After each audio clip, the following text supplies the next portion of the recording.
যে আমার দল করে না বা যে আমার মতবাদে বিশ্বাসী নয়, সে তো মানুষই নয়, এবং সুতরাং তাকে নির্যাতন করা ন্যায়নিষ্ঠ। এইটা তারা বিভিন্ন গোয়েন্দা সংস্থার কর্মচারীদের শেখায়।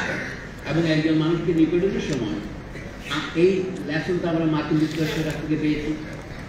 আফগানিস্তানের যে সমস্ত তালিবান যোদ্ধা তাদের কাছে ধরা পড়েছিল, তাদেরকে তারা কিউবার গুয়ান্তানামো বেতে নিয়ে গেছে, এবং সেখানে তারা তাদের কীভাবে অত্যাচার করেছেন তাদের নাম দিয়েছে কি, যেহেতু তাদেরকে প্রিজনার অফ ওয়ার বলা হয়নি, তাদের বলা হয়েছে এনিমি কম্ব্যাটেন্ট। আর কম্ব্যাটেন্ট এনিমি হয়, নিজের পক্ষে হয় না। সুতরাং তাদেরকে তারা আন্তর্জাতিক মানবাধিকারের সমস্ত নিয়ম মাপকাঠি লঙ্ঘন করে অত্যাচার করেছে। সেখানে আমরা সবাই জানি আবু গারায়ের কারাগারের ছবি পৃথিবী ছড়িয়ে পড়েছিল।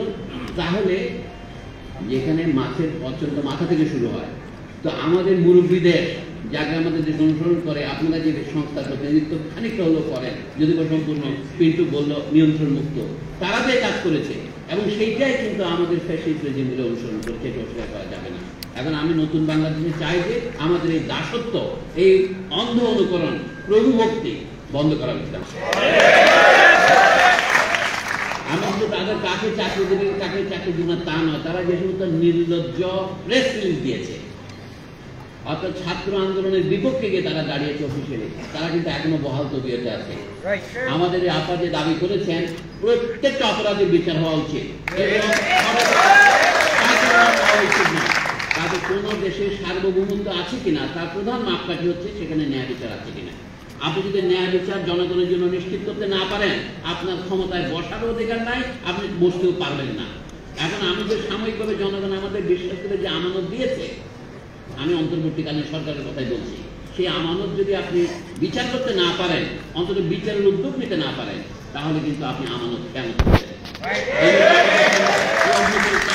প্রথম কর্তব্য হচ্ছে বিচার, দ্বিতীয় কর্তব্য হচ্ছে, আমি বলবো এটা আমেরিকানদের কথা বলি, আমেরিকানদের যে সমালোচনা করার দরকার সেটা করলাম, কিন্তু 1945 সনের যুদ্ধ শেষ হবার পর আমেরিকানরা পৃথিবীর সামনে 4টি আদর্শ তুলে ধরেছিল।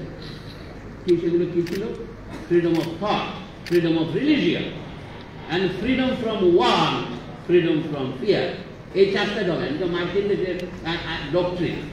আমাদের দেশে এই ন্যূনতম দাবিগুলিকে বাস্তবায়িত হয়েছে। দুটো হচ্ছে আমাদের এখানে রিলিজিয়ন, এখানে একটা কথা আছে, আমরা নতুন বাংলাদেশে এমন কিছু চাই না কোনো ধর্মকে নিপীড়ন করা হবে, কোনো জাতিকে নিপীড়ন করা হবে, এটা চাই না। আগে কথা বলা হতো আওয়ামী সরকার বাংলাদেশের মুক্তিযুদ্ধের সাথে বেইমানি করেছে, তার প্রমাণ হচ্ছে লিখছে বাংলাদেশের নাগরিকগণ বাঙালি বলে পরিচিত হবে।